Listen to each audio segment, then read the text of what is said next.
Hello again everyone, welcome back again di Bitcoin Update. Guys, ini adalah update before FOMC nanti malam. Jadi saya bakal sedikit kasih gambaran aja ya terkait dengan what can we expect during the FOMC.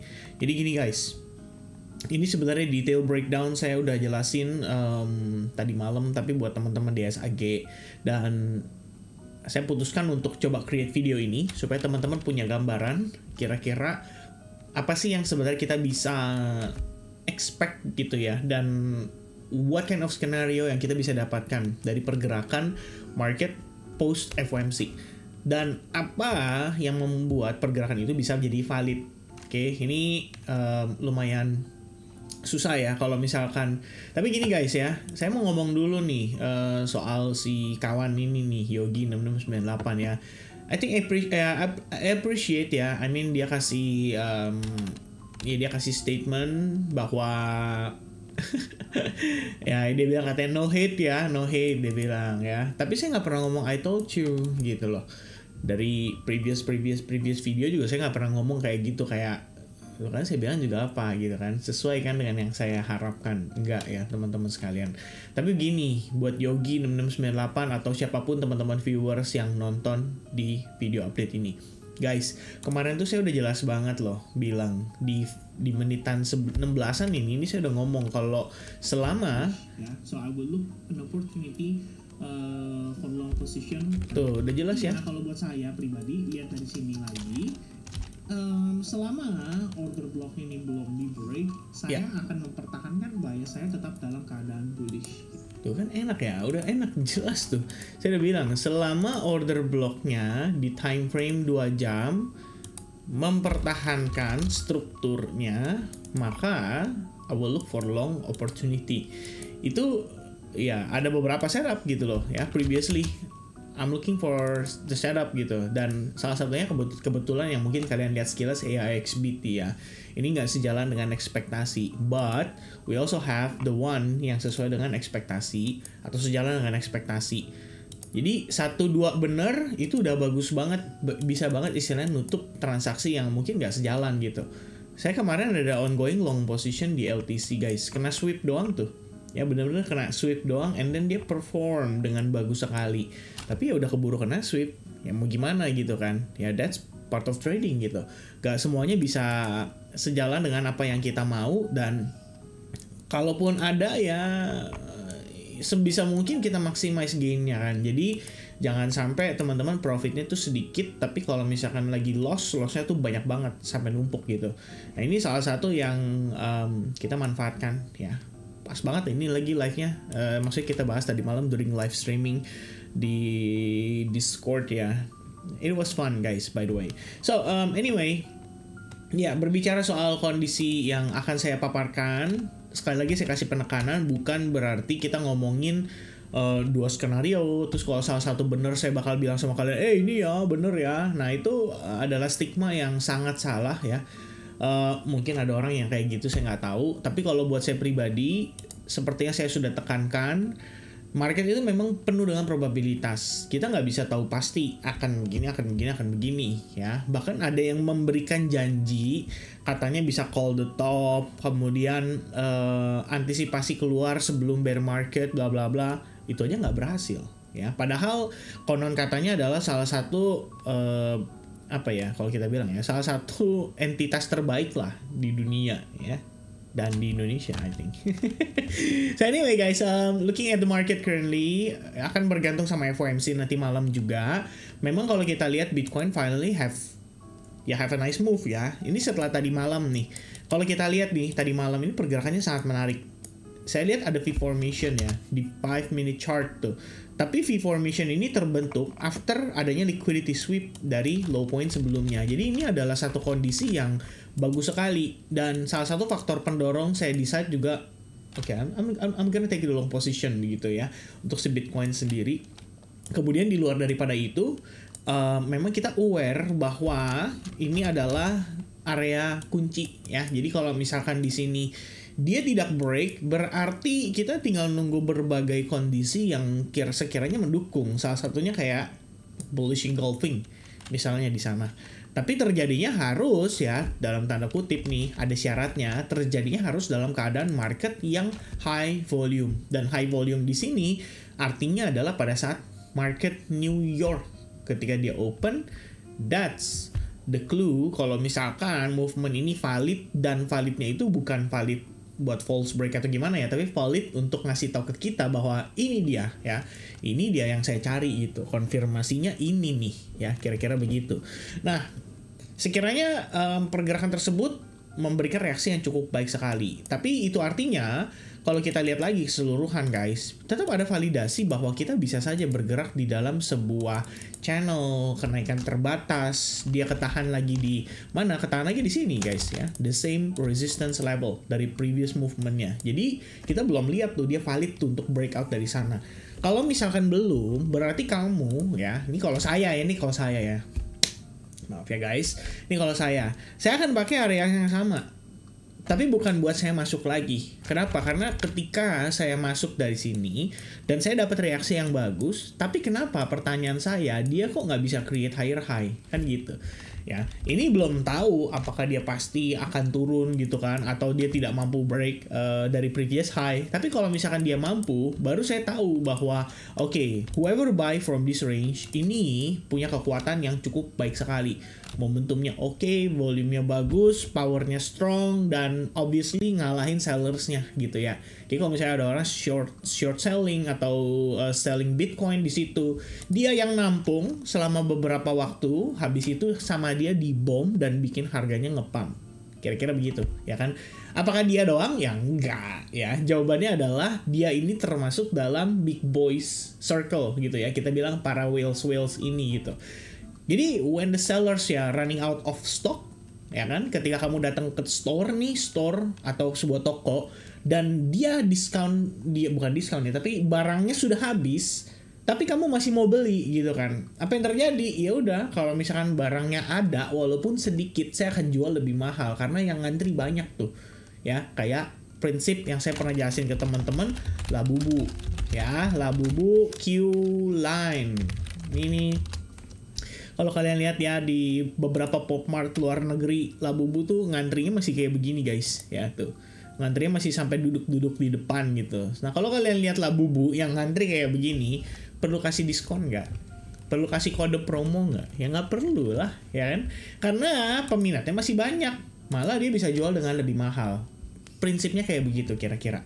Oke, so dengan kondisi tersebut, berarti kita ngelihat bahwa buyersnya ini kuat banget ya, masih ada enough buyers, sementara stok barangnya terbatas. Jadi ini yang bikin harganya ngepump nih. I think during jam berapa ya? Kalau kita lihat ya di sini, ini pumpnya juga nggak yang satu candle gendut gitu ya. Ini terbagi atas beberapa proses tuh. Jadi lebih kurang 2 jam lebih kurang ya kita ngelihat harganya nanjak pop. Tapi kalau starting dari jam 5, apa yang membuat statement atau mungkin berita gitu kan, apa yang bikin marketnya pumping di jam 5 subuh itu? Kalau tadi pagi sih ada PBOC dan mereka udah red cut lagi, kayaknya ya teman-teman ya. I think this one ya, we will meet on Sunday with Chinese. There we go. I think this is the one teman-teman sekalian, dan itu yang mendorong harga untuk nanjak. Ya, I guess so. China reiterates will safeguard its interest. China plans to engage with United States following global China interest. There we go. We got the news teman-teman sekalian. China dan US, berarti masalah tarif harusnya akan segera beres nih tuh. Treasury Secretary Bessent to meet with China lead economic official on May 8. There we go. And then market pump langsung.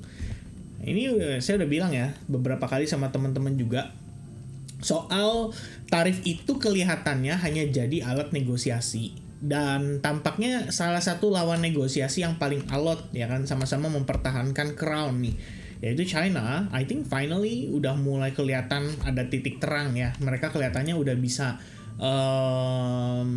very soon lah kita bisa bilang bisa resolve gitu loh masalah tarif US dan China, dan bisa ketemu titik tengahnya, dan by the time itu terjadi, ya udah market akan kembali ke sentimen sebelumnya dan hanya akan berfokus pada permasalahan pemangkasan suku bunga yang membuat Bitcoin rally sepanjang 2023 dan 2024. Oke, so this consideration ya teman-teman sekalian, berarti kita tahu seberapa penting FOMC nanti malam ya. Nah, nanti saya kasih penjelasannya. Ini bakalan seru ya, tapi nggak tahu nih teman-teman bakal nonton sampai habis nggak. Cuman gini ya, untuk bagian chartnya saya kasih penekanan sekali lagi guys. We don't see any higher high yet. Kita belum lihat ada higher high lagi. So ini technically juga sama. Kalau saya bilang ini false break, masih bisa dikatakan demikian. Ya, kita belum lihat dia ada false break atau dia udah ada valid break atau tidak.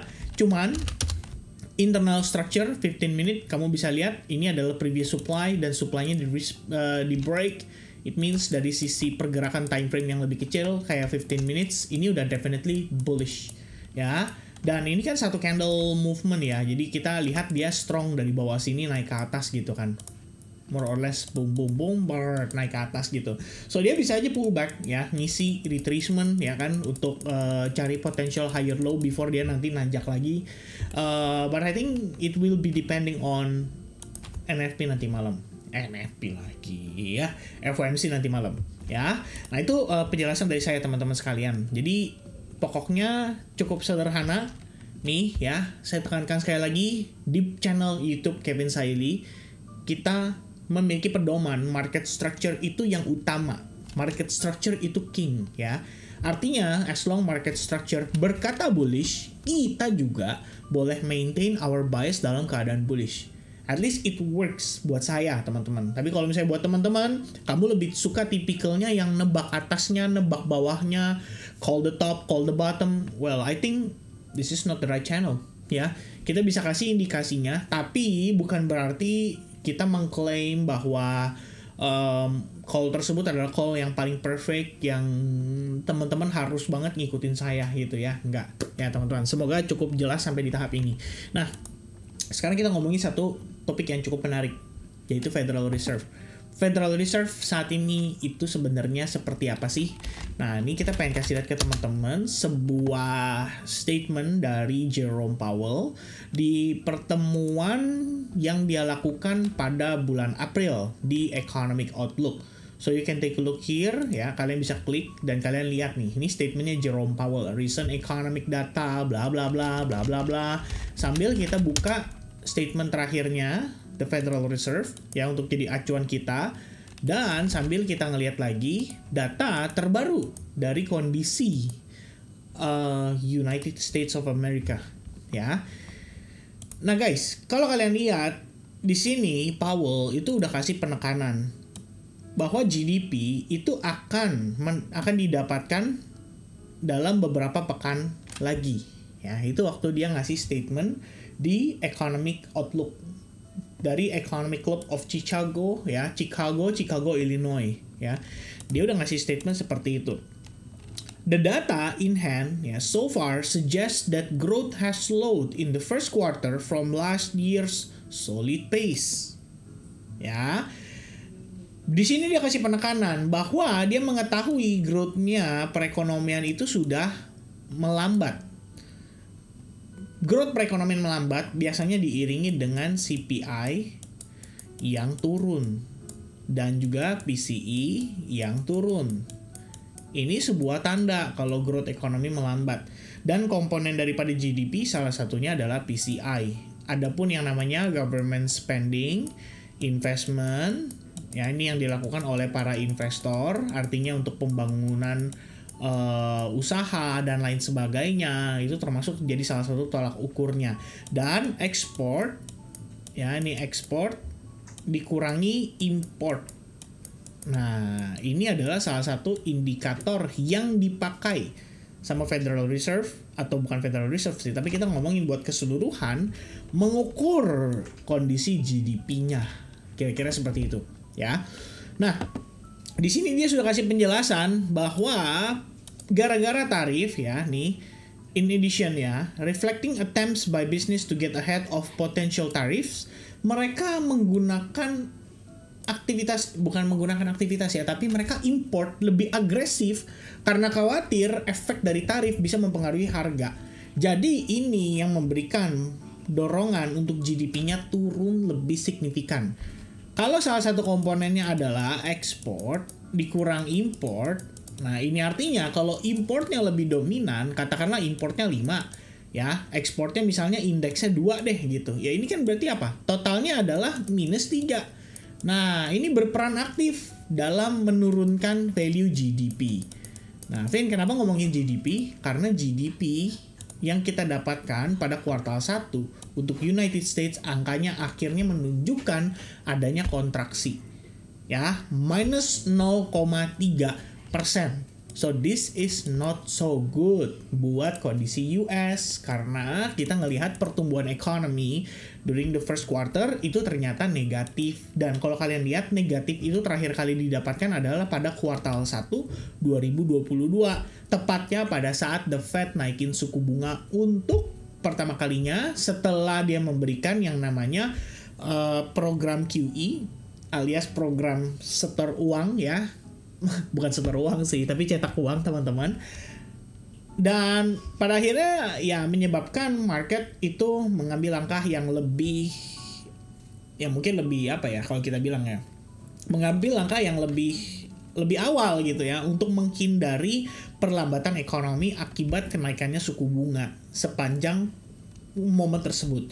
Dan kalau kalian lihat, the last time kita mendapatkan kontraksi itu adalah pada saat COVID-19. Jadi pada saat pandemik kita ngelihat kontraksi terjadi minus 5,5% and then the next quarter dia drop by 28,1%. Kemarin setelah berbulan-bulan ya, berkuartal kita dalam keadaan positif, akhirnya dapat angka minus 0,3%. And that is enough untuk mengatakan kalau perlambatan ini bisa dibilang mendekati angka yang ekstrim.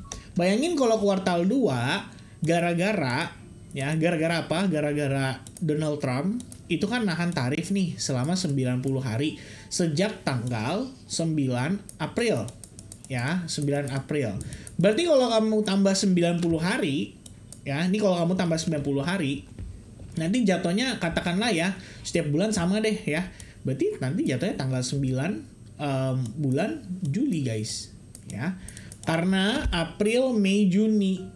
Nah, ceret ya, 90 hari. Nanti efektifnya mungkin di bulan Juli. Baru mulai kerasa. Dan artinya selama April, Mei, Juni, ya orang-orang yang tadinya sama nih berpikir bahwa gue harus import sebanyak-banyaknya sebelum efek dari tarif terasa, itu akan tetap berjalan dan itu akan tetap mempengaruhi GDP growth-nya. Dan secara otomatis kalau kita lihat secara keseluruhan berarti kemungkinan besarnya teman-teman sekalian hal tersebut akan mempengaruhi GDP growth rate pada kuartal kedua dengan angka yang cenderung negatif. Nah pertanyaan saya adalah apakah the Fed akan mengubah statement itu?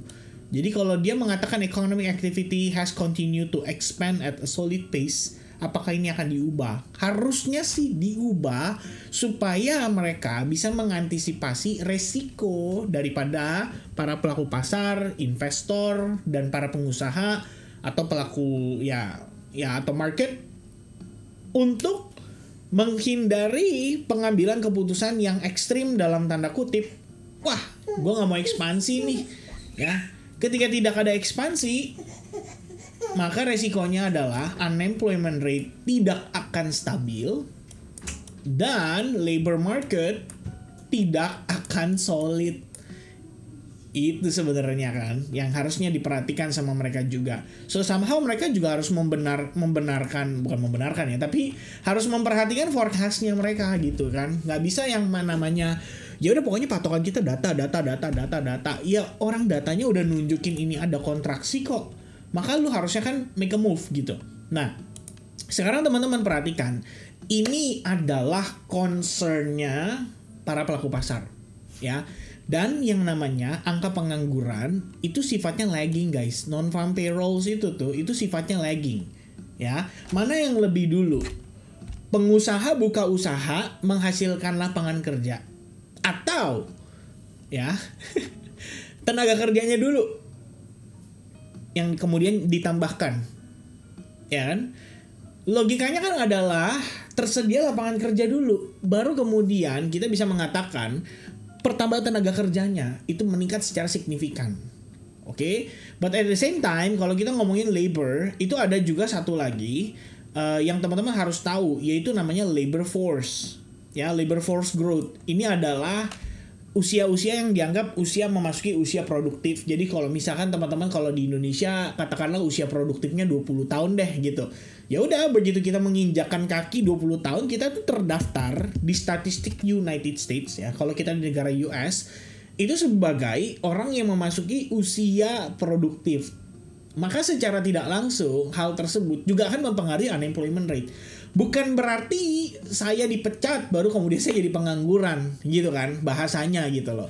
Unemployment rate itu kan juga bisa bertambah dari adanya pertambahan usia produktif tadi. Jadi ketika orang yang memasuki golongan usia produktif, katakanlah di negeri Konoha ada 1 juta jiwa di tahun ini yang lulus dari sekolah atau lulus dari perkuliahan dan dia memasuki usia produktif, maka itu dianggap pengangguran gitu loh.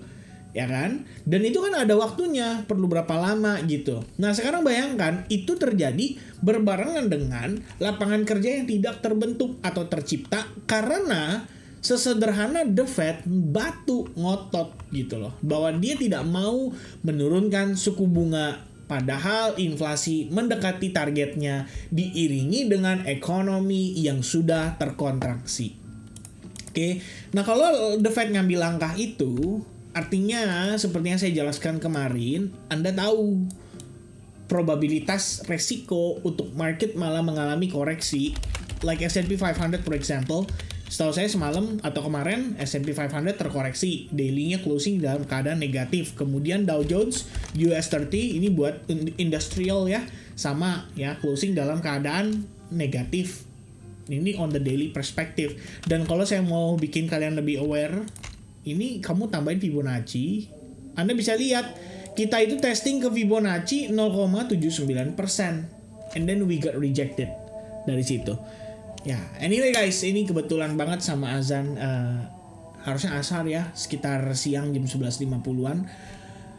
So that's my concern on the overall market ya. Kita perlu kejelasan juga dari Federal Reserve seperti apa nanti malam statement yang akan dia ubah atau tidak diubah, dan jika tidak diubah dampaknya seperti apa saya sudah sampaikan kepada teman-teman. Tapi seandainya jika berubah dan The Fed kasih clarity supaya kemudian market itu bisa menentukan nih ya, setidaknya dalam kondisi beberapa pertemuan ke depan The Fed akan pangkas suku bunga sebanyak berapa kali, maka hal tersebut akan mendukung untuk market ya stay dalam bullish structure-nya. So buat saya pribadi, follow the structure, price action udah creating higher high, waiting for the pullback, waiting for discount untuk join the market, dan yeah, that's gonna be my plan. Okay, so everybody, guys, thank you so much guys for watching. I'm sorry kalau misalkan bertepatan dengan jam azan juga. Semoga teman-teman bisa mengerti. Dan ya, yeah, see you guys again soon in the next update guys ya. God bless everyone. Cheers and bye bye guys.